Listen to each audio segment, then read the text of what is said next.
महोदयांचं वक्तव्य माझ्यासाठी परमादरणीय. भारतीय संविधानाप्रमाणे सगळ्यांनी वागलं पाहिजे, संविधानाचा आदर केला पाहिजे आणि संविधानाला मानणाऱ्या लोकांनी तर संविधानाचा आदर केलाच पाहिजे. पण माझं म्हणणं हे आहे की ज्यांनी तोडफोड केली मुळात ते चळवळीचे लोकच नव्हते, ते संविधान मानणारे नव्हते. निळे गमचे घालून कोण गेलं होतं परभणी अशांत करायला, त्यांना शोधा असं माझं म्हणणं आहे.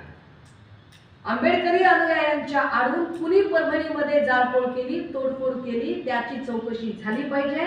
आणि सोमनाथ सूर्यवंशी आणि चला 1 मिनिटासाठी असं गृहीत धरू की तुम्हाला एखादा आरोपी सापडला, त्याचा जीव घेण्याचा अधिकार कुणी दिला? देवेंद्र भाऊंनी आम्हाला उत्तर द्यावं. सोमनाथ सूर्यवंशीचा जीव घ्यायचा अधिकार पीआय मरे, पीएसआय तुर्नर आणि एलसीबी पीआय गोरगाड यांना कुणी दिला होता? त्यामुळे या तीनही मोंढा पोलीस स्टेशनच्या अधिकाऱ्यांची